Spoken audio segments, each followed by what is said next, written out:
नमस्कार साथियों, welcome to Sunrisers.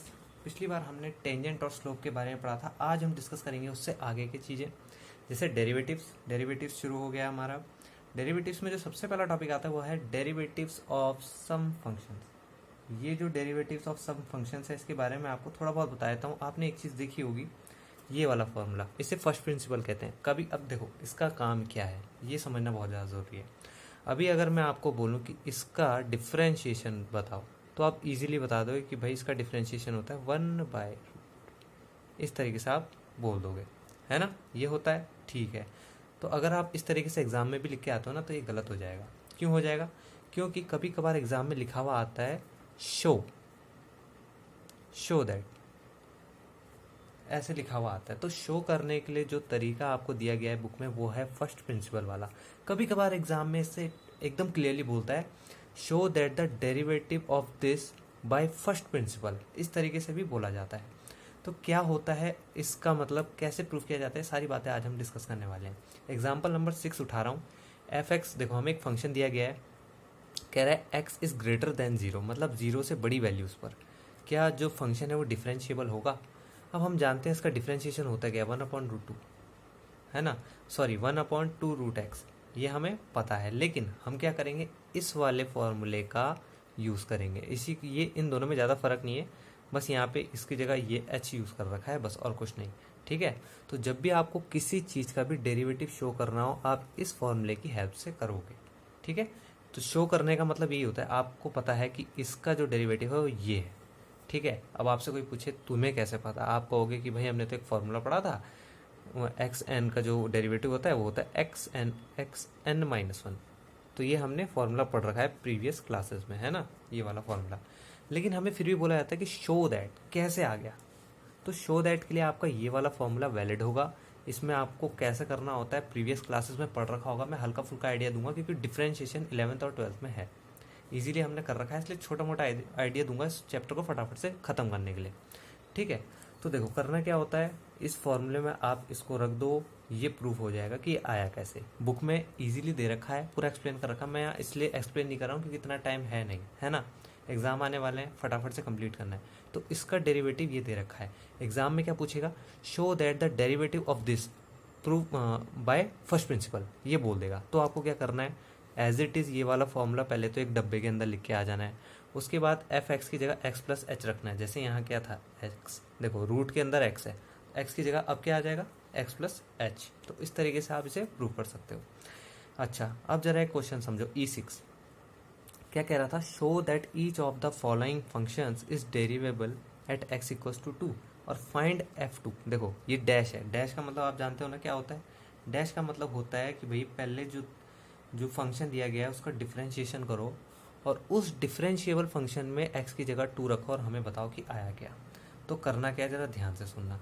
F such that real to real number ये जा रहा है, गिवन दैट एफ एक्स हमें x दे रखा है, बहुत बढ़िया।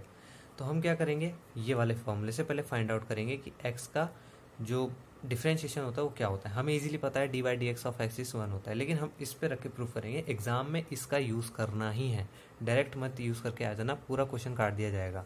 आपको डिटेल में लिखना होगा कि आपने कैसे किया और आपके दिमाग में कैसे आया कि ये इसका डिफरेंशिएशन होगा, ठीक है। तो आपको इसका यूज़ करना है एज इट इज़, जैसे आपको बताया था मैंने अभी, x की जगह क्या आ जाएगा, 2 + h। अब यहाँ 2 कैसे आया, देखो जरा ध्यान से। इस फॉर्मूले में और इस फॉर्मूले में क्या फ़र्क है, देखो दोनों सेम है, बस यहाँ पर x है। क्यों? क्योंकि हमें क्या बोला गया है, x इज़ ग्रेटर देन 0, इसलिए हमने यहाँ x का x ही रहने दिया। लेकिन अगर आप जरा इस क्वेश्चन में जरा ढंग से देखो तो क्या लिखा गया है, x equals to 2, direct value दे रहा है। देखो गाइस, इस चीज़ को समझना बहुत ज़्यादा जरूरी है। x greater than 2, x less than 2 और x इक्वल टू 2। जब भी आप डिफरेंशिएशन करोगे ना, आप इस वैल्यू को रख सकते हो ना आप इस वैल्यू का यूज़ कर सकते हो। जब तक इस टाइप की स्टेटमेंट नहीं आ जाती तब तक आप x की जगह 2 नहीं रख सकते। इस क्वेश्चन में देखो, हम चाहते तो x की जगह 0 रख सकते पर हमने नहीं रखा। क्यों? क्योंकि वहाँ पर इक्वल टू का साइन नहीं है। यहाँ पर हमने x की जगह 2 रख दिया क्योंकि हमारे पास इक्वल टू 2 दिया गया था, बुक का क्वेश्चन है। समझ रहे हो ना, दोनों में फ़र्क क्या है। जब भी दे रखा रहेगा कि show that the function each of the following is derivable at x equals to 2, direct दे रहा है, ना उसने ग्रेटर देन बोला ना उसने लेस देन बोला, वो डायरेक्ट दे रहा है। तो डायरेक्ट में आप डायरेक्ट x की जगह 2 रख सकते हो, सॉल्व कर सकते हो। उसी तरीके से दूसरा क्वेश्चन भी था, फंक्शन आपको दिया गया था ax+b, ठीक है। तो देखो अब इजीली दिख रहा होगा। दूसरा क्वेश्चन हमें क्या दे रखा था कि fx ax+b, तो यहाँ पर भी हम क्या करेंगे, इस फॉर्मूले का यूज़ करने वाले हैं। x प्लस एच की जगह क्या आ जाएगा, a, x की जगह क्या आ जाएगा, x plus h plus b, मतलब इस x की जगह x प्लस एच रखना है। लेकिन यहाँ पर भी ये दोनों जो क्वेश्चन थे वो इसी पार्ट के थे, तो यहाँ पर भी हम x की जगह डायरेक्ट 2 रख देंगे। क्यों, अभी मैंने बताया इक्वल टू का साइन है, तो यहाँ पर भी 2 रख देंगे। fx प्लस एच आपके पास आ गया, ये वाला नीचे वाला, fx आपके पास ये है, इन दोनों को आप यहाँ पर रख कर इस वाले फॉर्मूले को यूज़ करके आप इजीली क्वेश्चन सॉल्व कर सकते हो। अच्छा, तीसरी बात क्या बता दूं, इस पूरे फॉर्मूले को, ये आप देख रहे हो, इसी को हम इस तरीके से भी डिनोट करते हैं। क्यों, ये क्वेश्चन, ये देखो, ये जब आप किसी चीज़ के लिए सॉल्व करते हो, अभी मैंने इसके लिए बताया था कि रूट एक्स को जब हमने यहाँ रखा तो हमारे पास ये आया, ये है क्या एक्स का, ये क्या है, डेरिवेबल फॉर्म, मतलब डिफरेंशिएशन ऑफ रूट एक्स का ये। तो ये वाला साइन क्या दिखाता है, ये भी तो ये दिखाता है कि जो फंक्शन है उसका डिफरेंशिएबल फॉर्म कुछ इस तरीके का लिखा जाता है, ठीक। तो इस पूरे फॉर्मूले को इस तरीके से भी लिखा जा सकता है कि इसको मतलब यही होता है। इसको जब आप सॉल्व करोगे तो आपके पास डिफरेंशिएशन ही आने वाला है और इसका मतलब भी वही होता है। तो दोनों चीज़ें सेम है।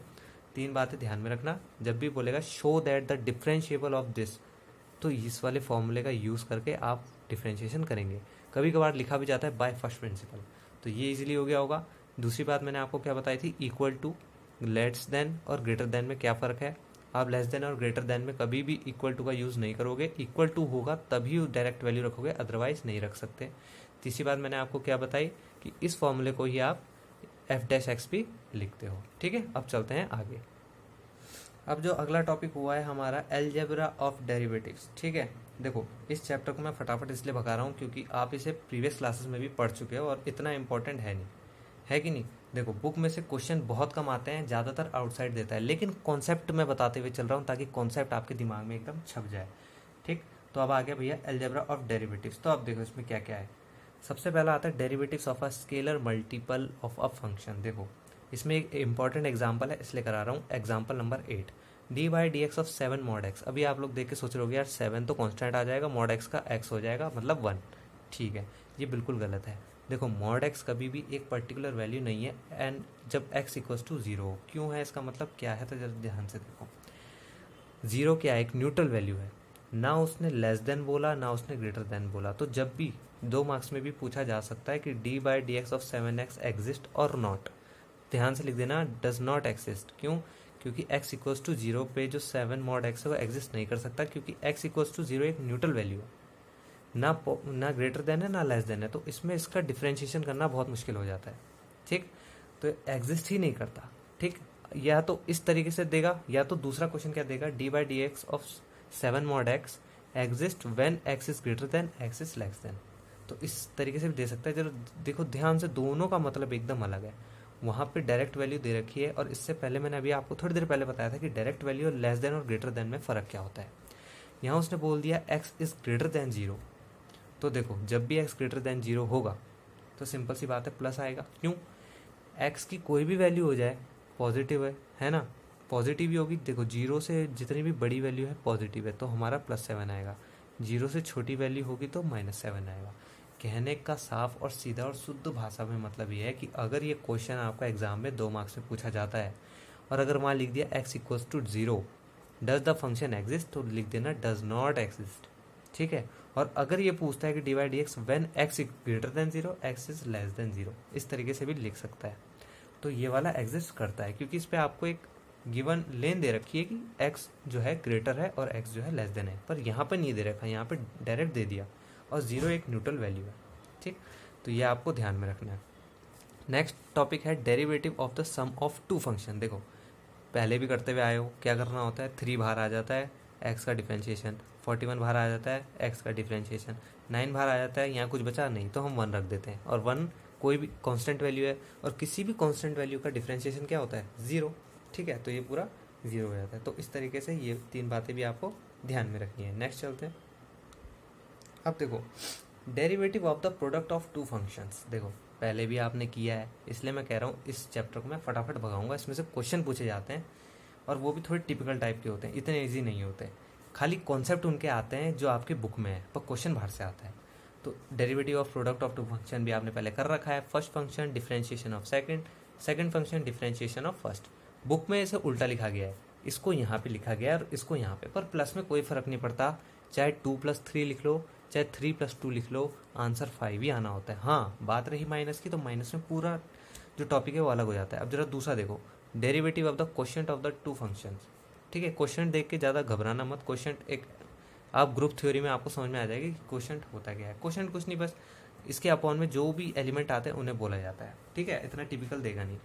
तो आपको पता है, अगर हमारे पास ऐसा बोल दिया dy/dx ऑफ दो फंक्शन, एक ऊपर है एक नीचे, एक बात ध्यान रखना, पहले आएगा नीचे वाला फंक्शन, फिर डिफरेंशिएशन ऊपर वाले का, बीच में माइनस, फिर first function differentiation of second function, पूरा इसकी तरह मिलता है। बस यहाँ पर एक चीज़ का फ़र्क है, यहाँ पर जो डिफरेंशिएशन है वो नीचे वाले का बाद में हो रहा है, आप देखो, और ऊपर वाले का पहले हो रहा है, और बीच में प्लस की जगह माइनस, और नीचे का जो नीचे वाला फंक्शन है उसका स्क्वायर हो रहा है ना। इजीली कर रखा है प्रीवियस पेपर्स में। इसके बाद आती है आपकी चेन रूल। चेन रूल भी बहुत आसान है, पहले भी हमने कर रखा है। एक जो भी कोई फंक्शन रहता है उसको हम u मान लेते हैं, फिर dy/dx करते हैं, है ना। ये सारी बातें आपने कर रखी है पहले भी, इसलिए फटाफट कराया इस चैप्टर को। क्वेश्चंस उठाएंगे, इसमें से क्वेश्चंस पूछे जाते हैं, लेकिन बुक से नहीं पूछे जाते, बाहर से पूछे जाते हैं, लेकिन कॉन्सेप्ट ये वाला आता है, इसलिए मैंने इसको फटाफट भगाया।